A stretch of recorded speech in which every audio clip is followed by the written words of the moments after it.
Commander Zixtral of the Galactic Peacekeeping Force stood frozen, his four eyes wide with a mixture of horror and fascination. The scene before him was unlike anything he'd witnessed in his 150 stellar cycles of existence. On the view screen of his command ship, a single humanoid creature from that backwater death planet Earth was systematically dismantling an entire Kralax invasion force. "So by the void," muttered his second-in-command Vreen. "Is this some kind of elaborate joke? Did someone spike our nutrient tanks with hallucinogens again?" Zixtral's mandibles clicked in annoyance. "If this is a joke, Vreen, then the universe has a seriously twisted sense of humor. And no, I haven't forgotten about your little prank from last solar cycle. My tentacles still haven't forgiven you for that glitter incident." The bridge crew, composed of various alien species from across the galaxy, watched in stunned silence as the human continued her rampage. She moved with a fluid grace that seemed at odds with the carnage she was unleashing. One moment she was disarming a Kralax warrior with a move that looked suspiciously like a dance step. The next she was using said warrior's weapon to take down 3 more of his comrades. "Someone get me a status report." Zixtral barked, his voice a mixture of authoritative command and barely concealed panic. "And someone else fetch me a stiff drink, preferably something that will make me forget I ever saw this." A young Plixna officer, her bioluminescent skin flashing anxiously, piped up, "Commander, our sensors indicate that the human's vital signs are, well, they're off the charts. Her adrenaline levels alone would kill most sentient species." Fascinating, Zixtral deadpanned. "Any other observations, officer? Obvious. Perhaps you'd like to inform me that space is big or that black holes are a tad on the dense side." The Plixna officer blinked rapidly, her skin cycling through a rainbow of embarrassed hues. "Well, sir, there is one other thing." The human appears to be laughing.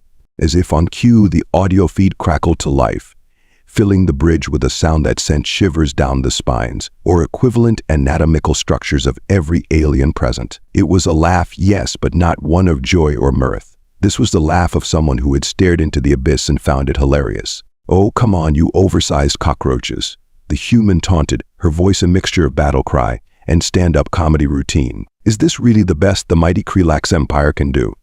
I've had tougher workouts with my grandma's knitting circle." Zixtral watched as the human, a female if he remembered his xenobiology correctly, executed a backflip over a Kralax energy blast. She landed on the shoulders of another warrior, using him as a springboard to launch herself into a group of reinforcements. "You know," she continued, her tone conversational despite the fact that she was currently in the process of tying 2 Kralax soldiers together with their own tentacles. "When I signed up for this cultural exchange program, I expected more culture and less, attempted planetary genocide. Talk about false advertising." Vreen leaned closer to Zixtral, his voice a worried whisper. "Sir, should we intervene?" Zixtral shot his second-in-command a look that could have curdled milk in 3 different star systems. "Intervene? Are you out of your mind? Did you miss the part where she's taking on an entire army single-handedly? Besides, Galactic Peacekeeping Force, remember? We're here to keep the peace, not jump into the middle of whatever this is." "But Sir," Vreen pressed, "the Kralax are a recognized species in the Galactic Confederation. Shouldn't we at least try to, negotiate?" Zixtral barked out, a laugh sounded suspiciously like a sob. "Negotiate with her? Be my guest, Vreen. I'm sure she'd be delighted to sit down for a nice cup of tea and a chat about interstellar politics. Just mind your limbs, I hear humans have a habit of ripping them off when they're in a mood." Meanwhile, on the planet's surface, Sarah Havok Martinez was having the time of her life. When she'd volunteered for NASA's new xenodiplomacy program, she'd expected a few tense negotiations, maybe some awkward cultural misunderstandings. What she hadn't expected was to be dropped into the middle of an alien invasion force with nothing but her wits, her military training, and a serrated combat knife she'd smuggled in her boot just in case. She called out to no one in particular as she dodged another energy blast. "I'm starting to think you guys don't appreciate Earth's rich cultural heritage. I mean, have you even tried pizza? Or roller coasters? Or competitive dog grooming?" A particularly large Kralax warrior charged at her, mandibles gnashing. Sarah sidestepped at the last moment, allowing the alien to crash into a conveniently placed stack of energy cell crates. The resulting explosion sent Kralax flying in all directions. "Ooh, fireworks!" Sarah exclaimed, her eyes gleaming with a manic light. "Now that's more like it. Nothing says cultural exchange like high explosives, am I right?" Back on the command ship, Zixtral was seriously reconsidering his career choices. He joined the Galactic Peacekeeping Force to make a difference, to foster understanding between species. Now here he was, watching a member of a species that hadn't even mastered faster-than-light travel single-handedly dismantle one of the most feared military forces in the galaxy. Sir, the Plixna officer spoke up again, her skin now a sickly green. The human's vital signs are, well, that we're getting even more extreme, but I didn't think that was possible. Oh, Zixtral sighed, a sound that seemed to come from the very depths of his soul or souls, depending on which xenobiologist you asked. Of course they are. Why wouldn't they be? I'm sure any moment now she'll start breathing fire or shooting lasers from her eyes. It would be par for the course at this point. As if the universe had heard his sarcastic prediction and decided to one-up it. Sarah chose that moment to pick up a Krelax tank. Not a handheld weapon, mind you, but an actual armored assault vehicle. With a roar that was equal parts battle cry and punchline to some cosmic joke, she proceeded to use said tank as an impromptu baseball bat, swatting Krelax soldiers out of the sky as they attempted to swarm her. "Hey, batter, batter," Sarah shouted, her voice filled with unholy glee. "Swing, batter. Come on, who's up for some extraterrestrial t-ball?" Breen turned to Zixtral, his expression a mixture of awe and terror. "Sir, I think I speak for everyone when I say, what in the name of all that's holy is happening down there?" Zixtral, who had long since given up on maintaining any semblance of professional decorum, simply shrugged. "What's happening, my dear Vreen, is that we're witnessing evolution in action. Specifically, we're seeing why you don't mess with a species that evolved on a planet that's actively trying to kill them every single day." "But sir," another officer chimed in, this one a Glixtor with more tentacles than Zixtral cared to count.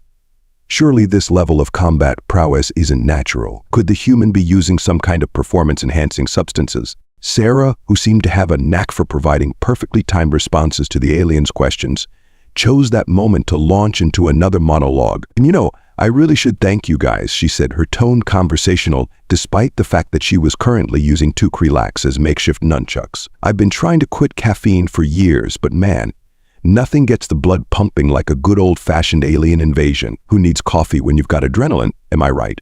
Zixtral turned to the Glixtor officer, his expression deadpan. "There's your answer. The human secret weapon is bean juice. Truly, we are in the presence of a superior life form."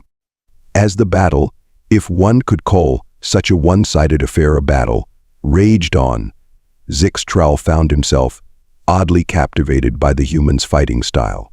It was chaos incarnate, a whirlwind of improvisation and sheer audacity that defied all conventional military tactics. One moment she was using a Krelax energy rifle as an impromptu pogo stick, the next she was surfing on a piece of fallen debris, raining destruction on the alien forces below. "Do you know," Sarah called out, her voice echoing across the battlefield, "I'm starting to think you guys didn't really think this invasion through. I mean, did you even do a basic risk assessment?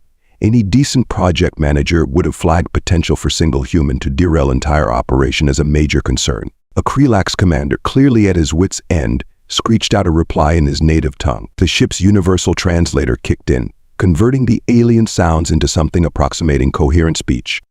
"Insignificant Earth creature," the translation blared.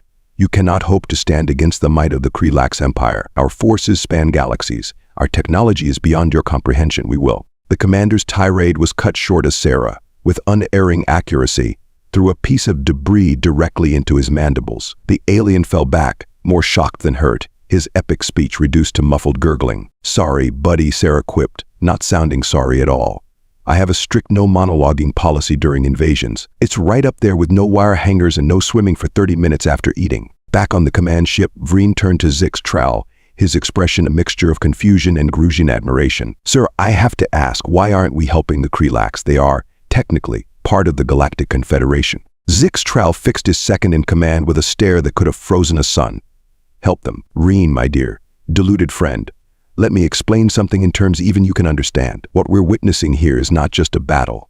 It's not even just an ass-kicking of galactic proportions. No, what we're seeing is a very important lesson in interstellar relations." He gestured grandly at the view screen, where Sarah was now using a Krelax flag as a makeshift bullfighting cape, taunting a group of increasingly frustrated alien soldiers. "That human down there is single-handedly rewriting the balance of power in our sector of the galaxy, and she's doing it with nothing but her bare hands, a knife, and an apparently inexhaustible supply of wisecracks." "But Sir," Vreen pressed, "surely our mandate." "Our mandate," Zixtral interrupted, his tone dripping with sarcasm, "is to keep the peace. And I don't know about you, but I'd say letting little Miss Armageddon down there finish her work is our best bet for long-term stability. Or would you prefer to explain to the Galactic Council why we interfered with a clear-cut case of planetary self-defense?" As if to punctuate Zixtral's point, Sarah chose that moment to commandeer one of the Krelax's own ships. The sleek, insectoid craft rose unsteadily into the air, piloted by hands that had clearly never touched alien controls before, but were adapting with terrifying speed. "Woohoo!" Sarah's voice crackled over the comms. "Hey Krelax, your ship handling is almost as bad as your invasion planning. Ever heard of ergonomics? My great-aunt Mildred could design a better cockpit, and she thinks the height of technology is a TV with a remote control." The Krelax forces, already in disarray, seemed to collectively lose whatever passed for their minds at the sight of a human piloting one of their own ships. Panic spread through their ranks like wildfire, with entire battalions turning tail and fleeing. Zixtral watched the chaos unfold with a mixture of horror and reluctant admiration. "You see, Vreen, this is why we don't intervene. The universe has a way of sorting these things out on its own, usually with a great deal of property damage and questionable one-liners, but who are we to argue with the cosmic order?" As the battle, or perhaps rout would be a more accurate term at this point, entered its final stages, Sarah's stolen ship swooped low over the Krelax command center. And with a move that defied several laws of physics and probably a few of common sense, she ejected herself from the cockpit, somersaulted through the air, and landed feet first on the head of the Krelax Supreme Commander. "Hey there, big guy," Sarah chirped, as if she were greeting an old friend rather than stomping on the head of an alien warlord. "You know, where I come from, it's customary to bring a gift when you visit someone's planet. Flowers, chocolates, a nice bottle of wine, not, a full-scale invasion force. Just a little cultural tidbit for your next conquest attempt. Assuming you ever stop running long enough to try again, that is." The Supreme Commander, a massive specimen that towered over his subordinates, let out a bellow of rage that shook the very ground. He reached up with his enormous claws, intent on swatting this insignificant human off his carapace. Sarah, displaying the preternatural reflexes that had defined her performance throughout the battle, simply stepped aside. The commander's swing, meeting nothing but air where the human had been a split second before, continued its arc, right into his own face. The sound of chitin cracking echoed across the battlefield, followed by a comical thud as the Supreme Commander knocked himself unconscious. Sarah hopped down from her perch, landing lightly on her feet. She dusted off her hands, looking for all the world like someone who had just finished a mildly strenuous household chore, rather than single-handedly repelling an alien invasion. "Well," she announced to the stunned Krelax forces surrounding her, "I'd say that wraps things up nicely. Now, who wants to explain to your bosses back home why you're returning with your thoraxes between your legs? Any volunteers? No. Tough crowd." On the command ship, Zixtral's bridge had fallen into a silence so profound it seemed to have physical weight. The assembled alien officers stared at their view screens, their expressions a universal language of disbelief, awe, and not a small amount of terror. Vreen was the first to break the silence. "Sir," he began, his voice barely above a whisper, What do we do now?" Zixtral, who had spent the last few hours oscillating between existential dread and hysterical amusement, found that he had finally achieved a state of perfect, zen-like calm. He turned to his second-in-command, a serene smile on his face. "What do we do now, Vreen?" "Why, it's quite simple. We do what any sane, rational beings would do when faced with a force of nature beyond our comprehension." He paused for dramatic effect, enjoying the way every eye, or sensory organ, on the bridge was fixed upon him. "We file our report, recommend that Earth be immediately classified as a Class X death world, and then we go to the nearest space station and drink, until we forget every single detail of what we just witnessed." A murmur of agreement rippled through the bridge crew.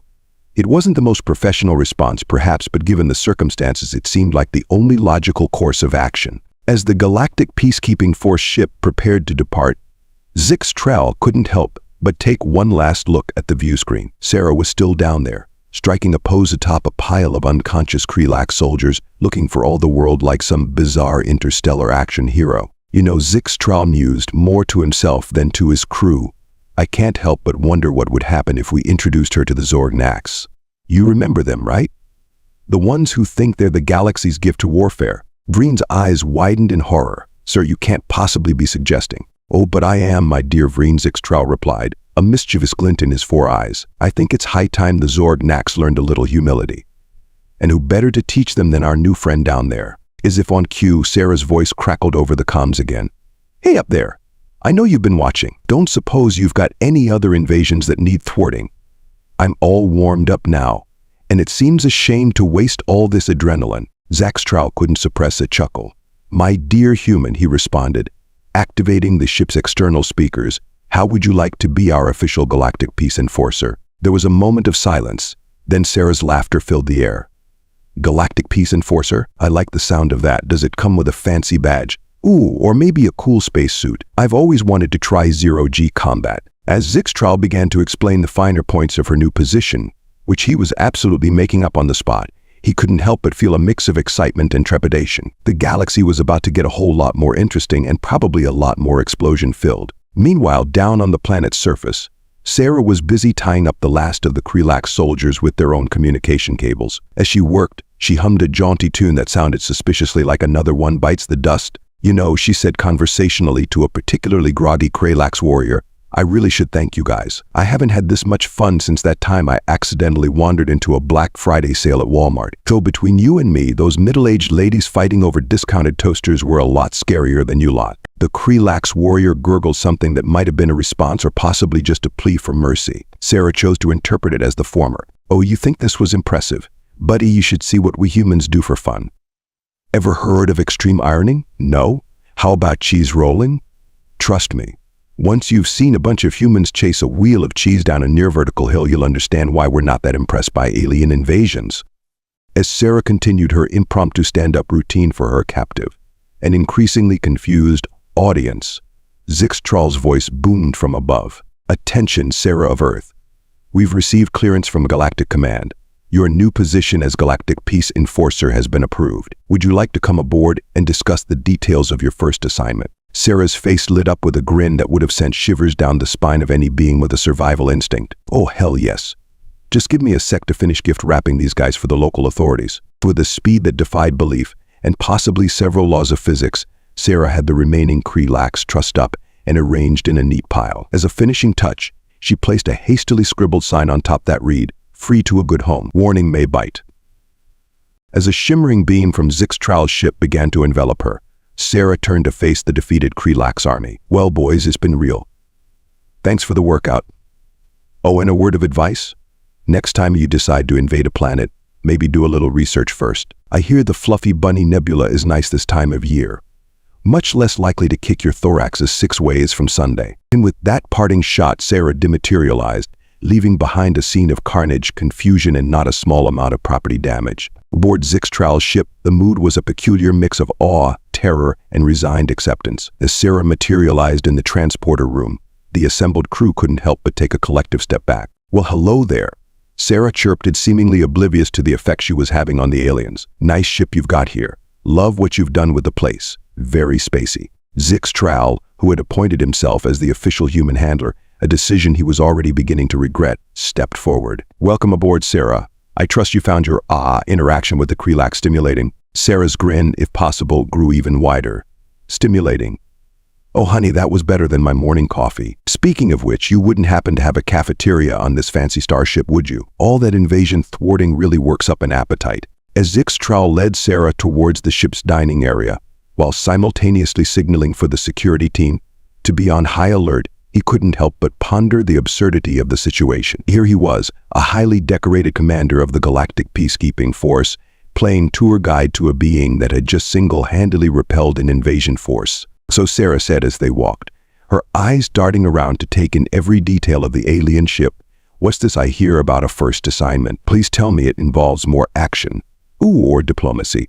I've always wanted to try my hand at intergalactic negotiations. But I've been told I have a very persuasive right hook." Zixtral, who was beginning to develop a stress-induced eye twitch, managed a weak smile. "Ah, yes, about that. We've received reports of a situation in the Zorgnax system. It seems they're becoming a bit too ambitious in their expansion efforts." Sarah's eyes lit up with unholy glee.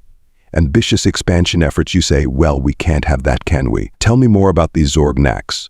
Are they the type to appreciate a good pun mid-battle? Because I've been working on my material and I'd hate for it to go to waste." As Zixtral began to brief Sarah on the Zorgnax, while silently saying a prayer for the poor, unsuspecting aliens, the rest of the crew watched in a mixture of fascination and horror. Breen, ever the voice of reason, or at least attempted reason, leaned in to whisper to his commander. "Sir, are we absolutely sure this is a good idea? I mean, unleashing her on the Zorgnax. It seems a bit like using a supernova to light a candle." Zixtral, his eyes never leaving Sarah, who was now attempting to arm wrestle a Glixtor crew member using one of her legs, simply shrugged. My dear Vreen, at this point I'm not sure we have much choice. Besides, think of it as a cultural exchange. We're simply introducing the Zorgnax to one of the galaxy's most interesting species. You mean most terrifying, Sir Vreen muttered. Same difference? Zixtral replied cheerfully. Now, be a good chap and make sure the Zorgnax Conflict Resolution Handbook is updated. I have a feeling we're going to need to add a whole new chapter after this. As the Galactic Peacekeeping Force ship set a course for the Zorgnax system, with its new peace enforcer on board, one thing was certain: the galaxy would never be the same again. Whether that was a good thing or not remained to be seen, but it was certainly going to be entertaining. And somewhere, in the vast cosmic tapestry, the universe itself seemed to chuckle. It had been a while since things had gotten this interesting. As the Galactic Peacekeeping Force ship hurtled through hyperspace towards the Zorgnax system, Sarah had made herself right at home. Much to the crew's bewilderment and Zixtral's growing migraine, she had taken it upon herself to upgrade various ship systems. You call this a weapon system? Sarah's voice echoed from inside a maintenance shaft. I've seen more firepower in a playground water balloon fight. Zixtral massaged his temples, wondering if it was too late to drop her off at the nearest black hole. My dear Sarah, perhaps we should focus on the mission briefing rather than whatever it is you're doing to my ship. Sarah's head popped out of the shaft, her hair wild and a manic grin on her face. Multitasking, Commander. It's a human specialty. Besides, if we're going to face these Zorgnax fellows, we might as well do it with style.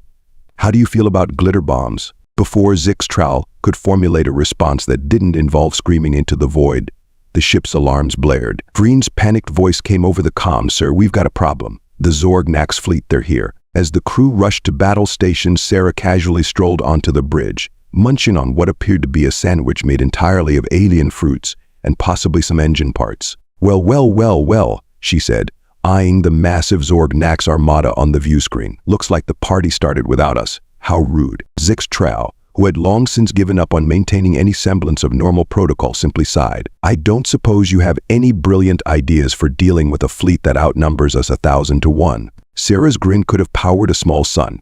Oh, Commander, I thought you'd never ask. What followed was a display of tactical insanity that would be talked about in galactic peacekeeping force bars for centuries to come. Sarah, armed with nothing but her wits, a half-eaten sandwich, and a ship full of increasingly hysterical aliens, proceeded to run circles around the Zorgnax fleet. She hijacked their communication channels, flooding them with an endless stream of Earth's most annoying pop songs. She used the ship's newly upgraded weapon systems to launch what could only be described as a barrage of weaponized memes across space. At one point, she even managed to convince 3 Zorgnax battlecruisers that they had won an all-expenses-paid vacation to a black hole. As the Zorgnax fleet fell into chaos, their formations crumbling under the sheer absurdity of Sarah's tactics, Zixtral could only watch in awe. I don't believe it, Vreen muttered, his eyes wide. She's actually winning. Sarah, who was now wearing what appeared to be a makeshift cape made from discarded alien technology, turned to the crew with a wink. Winning? Oh, honey, I'm just getting started.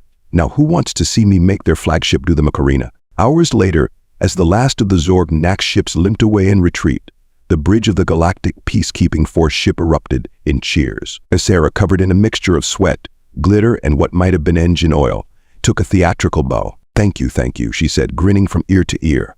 I'll be here all week. Try the veal or whatever the alien equivalent is. Zixtral, who looked like he had aged several decades in the span nearby, approached Sarah with a mixture of respect and residual terror. Sarah of Earth, he began, his voice solemn. On behalf of the Galactic Peacekeeping Force, I must say that was the most ridiculous, irresponsible, and utterly brilliant display I have ever witnessed. Sarah beamed.